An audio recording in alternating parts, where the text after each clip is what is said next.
오늘은 누가복음 17장 5절부터 10절 말씀을 가지고 5절에 나타나는 사도를 주께 여쭤오되 우리에게 믿음을 더하소서. 그래서 제목을 우리에게 믿음을 더하소서 하는 주제로 잠시 말씀에 은혜를 나누기를 원합니다. 오늘 본문은 이제 제자들이 믿음을 더해달라고 우리 예수님께 간청을 합니다.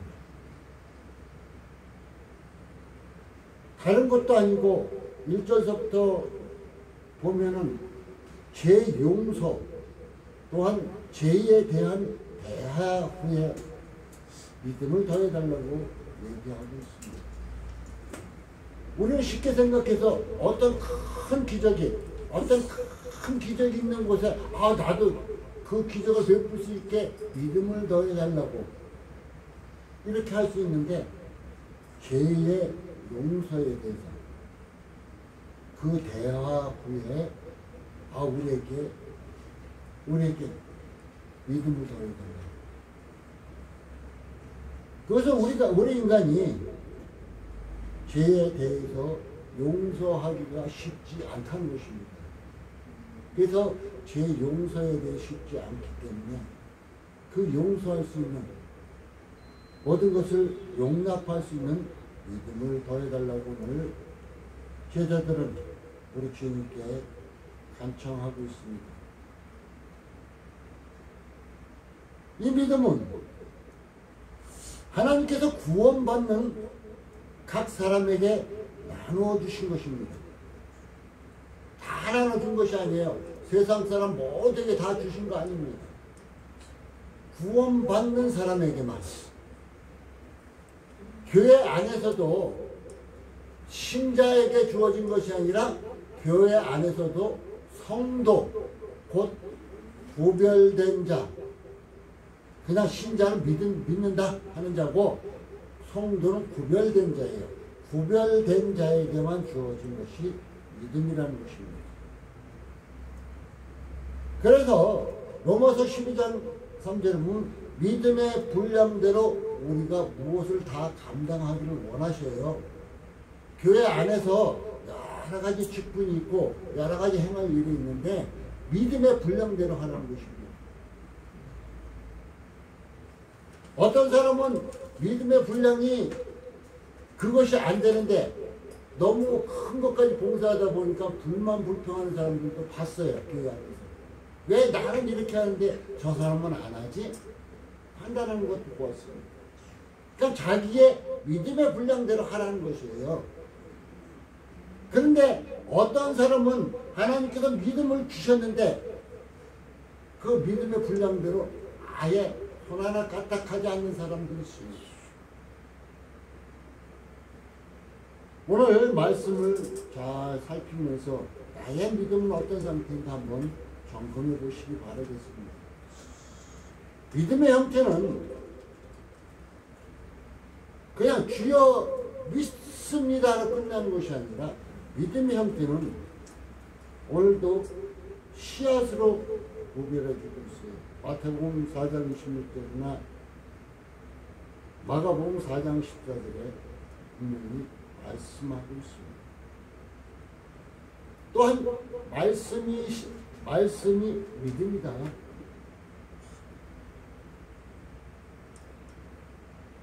이제 믿음의 형태는 씨앗이고 말씀이라는 거예요. 심고 그 씨앗임을 심고 잘하게 하는 것은 각자 본인의 책임이에요. 하나님께 주셨어요. 그런데 그 말씀의 씨앗을 내리게 하는 것,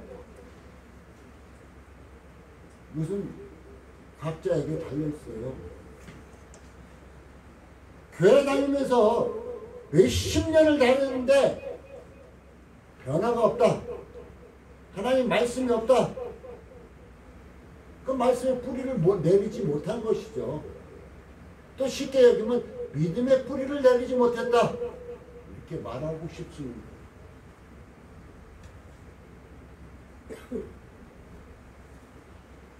믿음의 형태는 바로 이렇다는 거예요. 하나님께서 제게 주신 은혜, 큰 은혜가 말씀을 듣는 은혜였어요. 내가 아무리 맨날 며칠 잠을 못 자서 눈꺼풀이 천근 만근으로 떨어지는 이때에도 하나님의 말씀이 제대로 떨어지는다면 눈꺼풀이 치켜 올라갔습니다.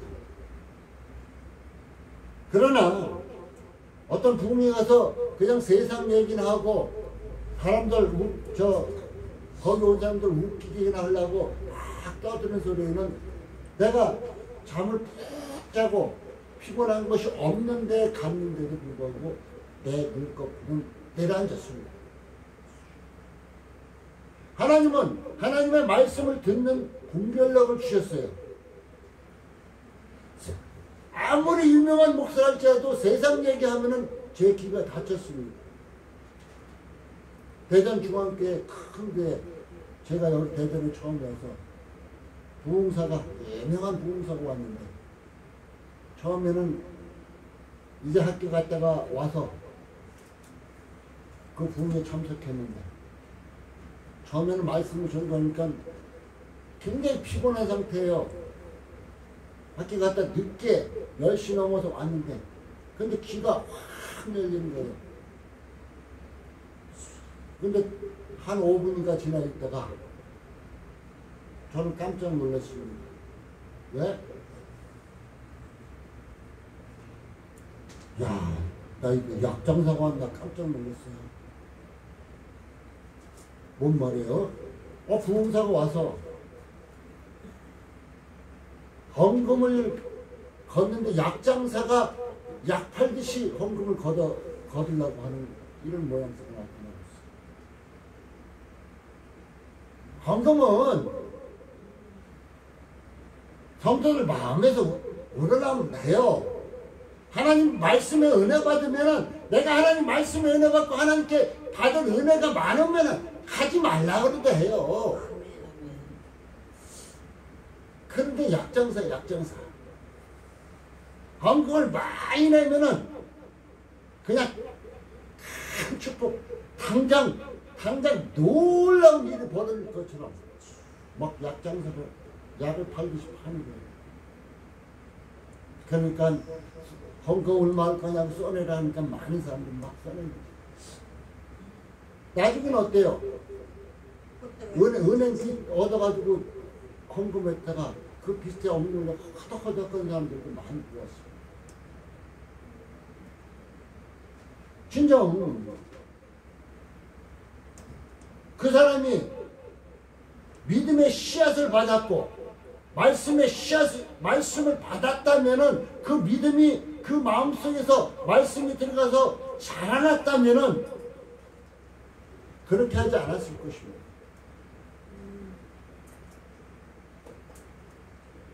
저는 우리 주안의교회는 어떤 일이 있어도 말씀만은 내 마음속에 각자의 마음속에 새기기 원해요. 진정 하나님께 구원받을 만한 믿음, 하나님께 칭찬받을 만한 믿음을 뿌리 내리기를 원합니다. 그러면서 오늘 주님이 이제 종의 비유를 얘기해 주고 있어요. 7절부터 10절까지는. 종은 어떠냐? 밭을 갈죠. 밭을 가르면 곡식을 얻습니다. 양을 키우면 나중에 고기를 얻게 되겠죠. 그런데 그 종이 밭을 갈고 양을 키워서 자기 배불리려고 한 것이냐? 종의 최종 목표는 주인의 상에 먹을 것을 올려놓는 것입니다. 바로 이 말은 뭐예요? 우리에게 너에게 주어진 맡은 바 일을 끝내라는 얘기예요. 각자에게 달란트가 주어졌습니다. 믿음으로 끝내라는 얘기예요. 주인의 말을 종이 듣듯이 하나님을 우리가 뭐라 그래, 나는 종입니다 하고 만사를 기도하잖아요. 아, 종이면 주인의 말 들어야지. 왜 안 들어요? 왜 기도할 땐 난 주의 종입니다 하고 기도해놓고는 행동할 때는 주인 노릇하고 있어요. 주인 노릇. 같은 길을 끝내라는 것입니다. 하나님께서 우리를 택하신 이유가 그냥 잘 먹고 잘 살게 하기 위해서 그냥 여러분 목소리가 좋아서 찬양하기 위해서, 여러분 열심히 기도하니까 기도하게 하기 위해서, 여러분 봉사하니까 봉사하기 위해서 택하셨을까요? 그럴 수도 있겠죠. 그러나 하나님이 우리를 택하신 이유는 무슨 일이든 맡기셨다는 거예요. 큰 일이든 작은 일이든. 목사에게는 목사에게 맞는 일을, 강도사에게는 강도사에 맞는 일을, 권사나 장로에게는 장로에 맞는 일을, 집사들은 집사에 맞는 일을, 일반 성도들은 성도들에 맞는 일을, 성가들은 성가대에 맞는 일을 다 맡기셨다는 것입니다.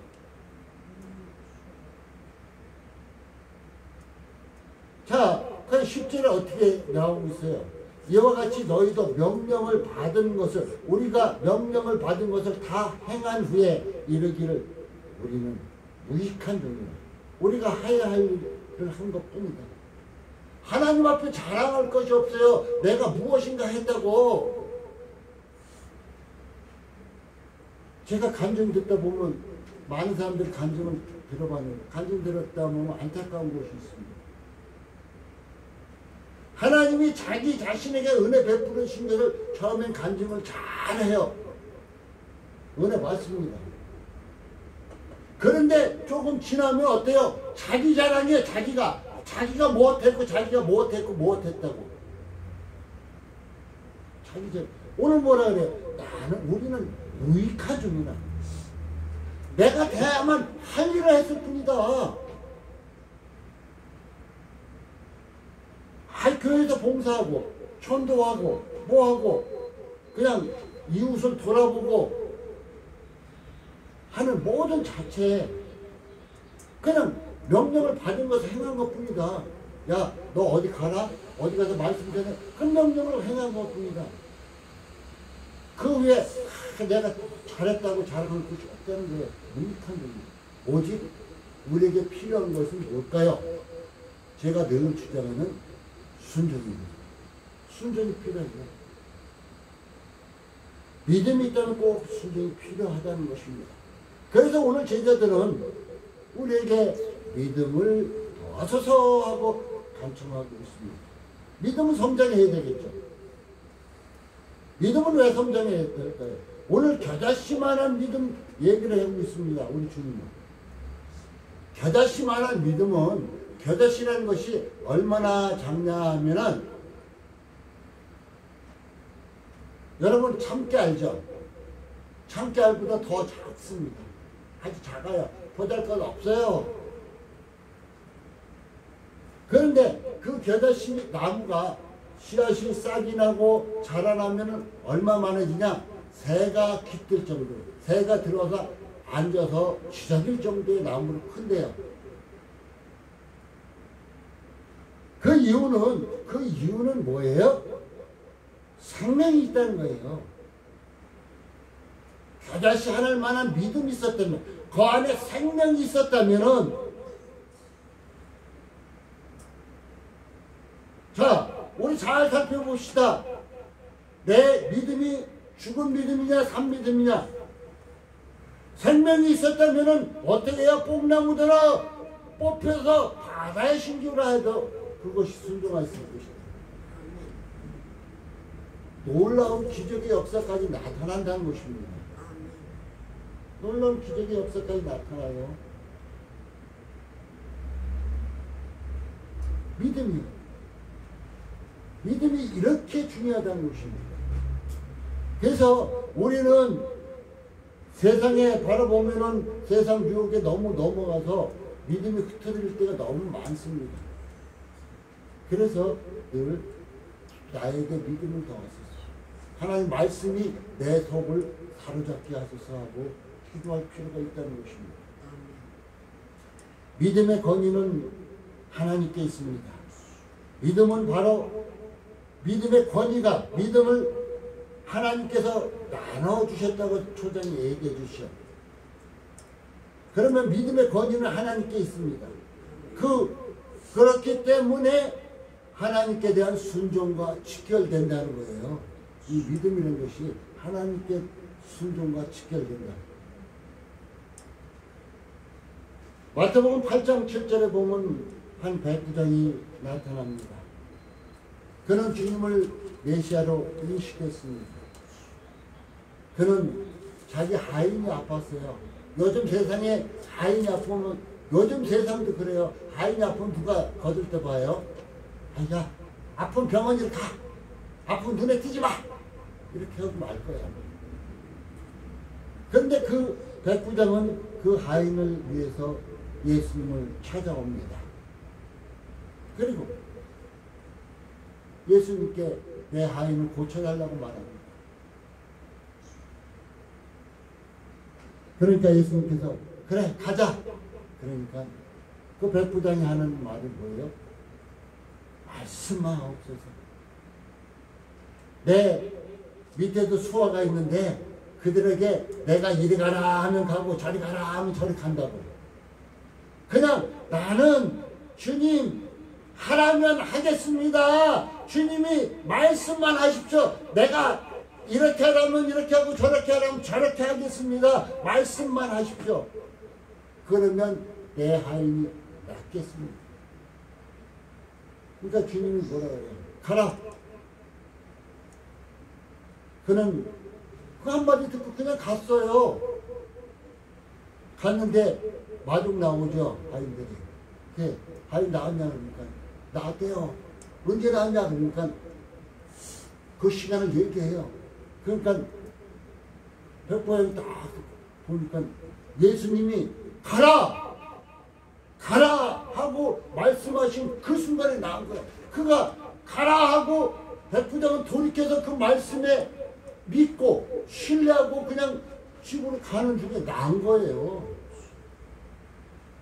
바로 이런 놀라운 기적은 내가 복종하고 하나님 말씀에 복종하고 순종하는 결과에서 나타난다는 것입니다. 믿음은 언제 잘할까요? 하나님의 명령 받은 것을 다 행할 때 자라납니다. 하나님의 말씀에 순종할 때 믿음이 자라난다는 것입니다. 그래서 오늘 17장 6절에 보면 이 믿음이 자라날 때 생명력 있는 믿음, 권위 있는 믿음이 나타날 때는 뽕나무주차 순종한다고 얘기해 주고 있습니다. 또한 이 믿음이 자라나면은 그 사람에서 참된 겸손이 나타나요. 자기 자랑보다도 겸손의 태도가 나타나다는 것입니다. 우리는 많은 병 고치는 사람들을 많이 보아왔습니다. 그 권위가 대단합니다. 하늘을 찌를 듯합니다. 그런데 그 병 고치는 을 행하는 그분들의 권위가 대단한데 사실상 하나님 앞에 겸손해야 돼요. 그럴 수 있어요. 하나님께서 그의 권위만 높여준 게 그의 능력을 그를 통해서 하나님께 나타내신 것인데 우리는 어때요? 내가 높아지고 내가 꽉 잡혀있습니다. 그래서 우리 하나님은 겸손하길 원하십니다. 하나님의 권위에 복종하는 만큼 하나님의 권위에 복종하는 만큼 그 권위를 행사할 수가 있습니다. 하나님의 권위에 복종할 때 능력이 나타납니다. 하나님의 권위에 복종할 때 기적은 나타납니다. 하나님의 권위에 복종할 때 병고침 나타납니다. 안진뱅이가 일어나고 중풍병자가 일어나고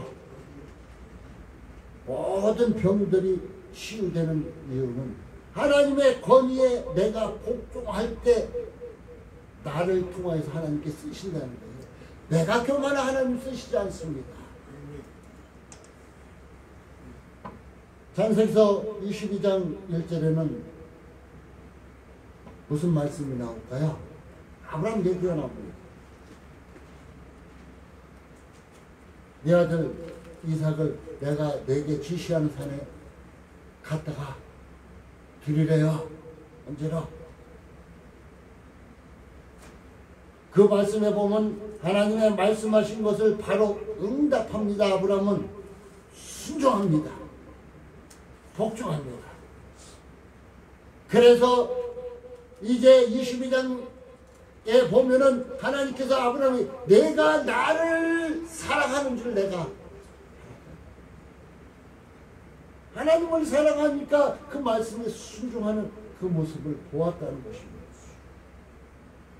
여러분, 아브라함과 같이 하나님께서 여러분에게 말씀하신다면 나는 바로 응답합니까? 멈칫하고 있지는 않습니다. 응답할 때 있는 사람도 있고 멈칫할 때 있는 사람도 있을 것입니다. 저는 하나님께서 교회 설립을 원하셨지만 바로 응답하지 못했습니다. 세상적인 문제 때문이죠. 재정적인 문제 때문이었었죠. 차일피일 미뤄왔습니다. 결국 몇 년을 미루게 됐습니다. 그 결과는 어떻게 됐을까요? 하나님은 나를 치셨죠. 가나안이라는 곳을 치셨습니다. 그리고 교회를 설립하게 하시고, 그리고 하나님은 내 가나안을 만지시고 치유하셨음을 봅니다. 지금 생각하면 내가 왜 바로 응답하지 못했지? 바로 응답했다면 그런 아픔의 고통도 없었을 텐데 이렇게 생각하고 있어요. 야, 내 생각이 최고인 줄 알았더니 아니구나 하는 것을 알 수 있었다는 것입니다. 나아만 장군, 문둥병 앉아있던 나아만 장군도 똑같았습니다. 요단강물에 가서 7번 십지나 그랬으니까 어이 짜증나는데 요단강물은 흙탕물이고 물이 깨끗이 못하고 자기 나라에 가면 너무나 깨끗한데 야 그럼 이왕이면 거기 가서 십지나 야 진짜 하나님의 사람이면 내 상처 위에 그냥 손을 얹고 안수해 줬으면 얼마나 좋아. 그렇고 치유해 줬으면 좋았어요. 자기 생각이었어요. 그리고 쉴 때면서 돌아갈 때 그 밑에 있어요. 그냥 요단강물에 시크라는 건데 뭐 힘든 거예요. 옆에 사람들의 말에 의해서 나오면 요단강물에 들어갑니다. 문둥병이었던 그는 그 문둥병으로 인해서 이제 딱지가 더덕더덕했던 그는 어떻게 됐을까요? 어린아이의 피부와 같이 깨끗해졌습니다. 다른 거 없어요. 하나님 말씀에 순종이에요. 순종하면 기적은 나타나게 돼 있다는 것입니다. 그의 부흥이요? 교회 부흥이 여러분은 어떤 것이 부흥? 많은 사람들이 몰려드는 것이 교회 부흥일까요? 저는 처음에 그런 꿈을 꾸었습니다. 교회사를. 아이고 금방 10명, 20명, 100명 큰 교회 짓고 이런 생각도 했어요. 그러다 많은 사람들과 대화하다 보니까 교회 부흥은 숫자가 많은 것이 아니라 바로 하나님의 말씀이 사람들에게 들어가서 그 들어간 사람들이 세워지고 그 사람들이 나가서 이웃에게 생명을 전하고 그 사람들이 생명을 얻게 되는 것이 교회 부흥이구나. 예배할 때 교회 숫자가 많고 적음이 문제가 아니라 교회에 나오는 사람이 참된 믿음을 갖고 있어. 그 참된 믿음이 이제 이웃에게 나가서 복음을 전하는 거야. 그 사람들이 우리 교회에 오지 않더라도 생명을 얻게 한 것이 바로 하나님이 기뻐하시는 교회 부흥이구나 하는 것을 알 수 있었습니다. 하나님의 권위에 복종하고 순종할 때 초대교회는 부흥되었습니다. 많은 사람들이 생명을 얻었어요. 많은 사람. 그러나 그들이 교회를 키우기에 급급하지 않았습니다. 그들은 그 불길을 이웃에게 증거하는 데 더 급급했다는 것입니다. 바로 교회 부흥이라는 것이라는 것이에요. 그래서 그들이 사마리아, 그들이 어땠어요? 그리스도인이라는 칭함을 받고 놀라운 역사가 나타나잖아요. 그래서 우리는 이제 우리에게 믿음을 넣어서 하듯이 우리에게 믿음이, 생명 있는 믿음이 증거되어서 내가 말씀 가운데 세워주면 전도할 것입니다. 또한 말씀을 온전히 세울 것입니다. 그들을 또한 사람으로 대하게 된다는 것입니다. 이제 이스라엘의 초대왕이었던 사울왕은 어땠습니까? 그는 주인의 상을 움켜쥔 자였습니다. 하나님의 상을 움켜쥔 자였습니다. 그는 하나님의 권위의 지시를 살짝 벗어났습니다. 아말렉을 치라고 했을 때 살짝 벗어났죠. 아말렉 왕 아각을 사로잡아 좋은 짐승들을 끌고 왔죠. 살짝 벗어나서 입속 챙기는 기회를 삼아.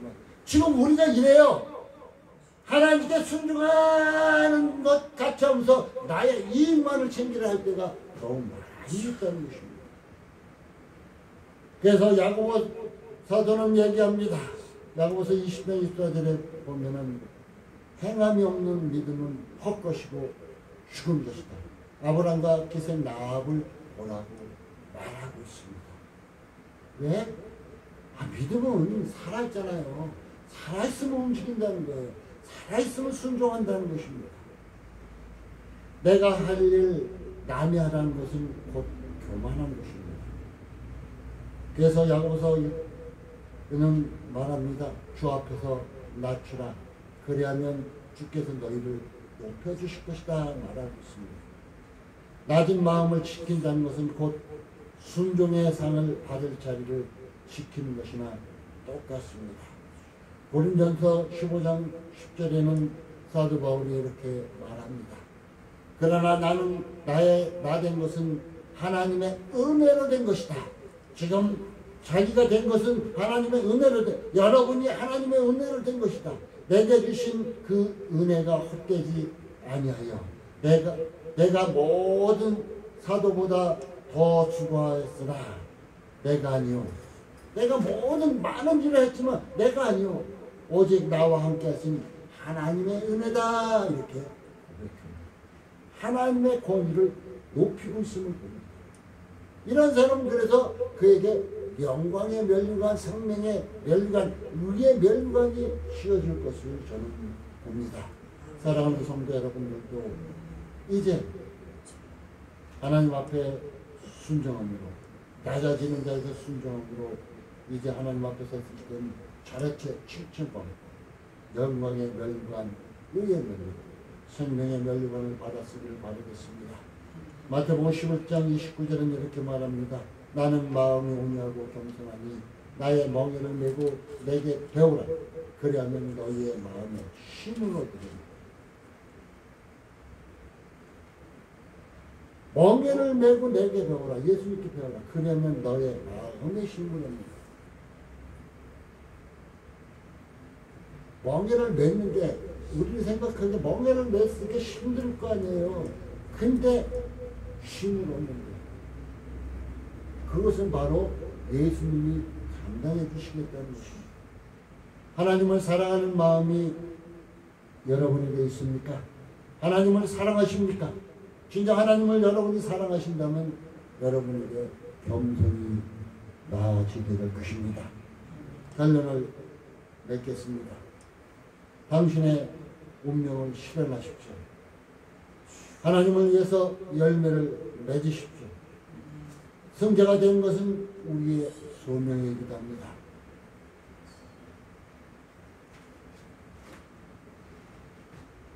그리스도의 시대에 영광을 얻으실 사람들을 하나님은 이 시간도 찾고 계십니다. 여러분이 믿음으로 순종함으로 하나님의 영광을 나타내시기 바라겠습니다. 이제는 하나님께 순종함으로 큰 믿음 소유하세 권능을 행하는 주의 자녀 되시기 바라겠습니다. 여러분, 생명 있는 믿음은 큰 능력을 행한다는 걸 꼭 기억하시고, 여러분이 가는 곳에 생명 있는 믿음으로 기적을 일으키고 많은 사람들을 변화시키고 많은 병자를 치유하고 많은 능력을 나타내는 여러분의 하나님의 자녀의 삶을 살아나갈 수 있기를 예수님의 이름으로 축복합니다. 기도합니다. 하나님 감사합니다. 오늘도 함께 하시고 도와주신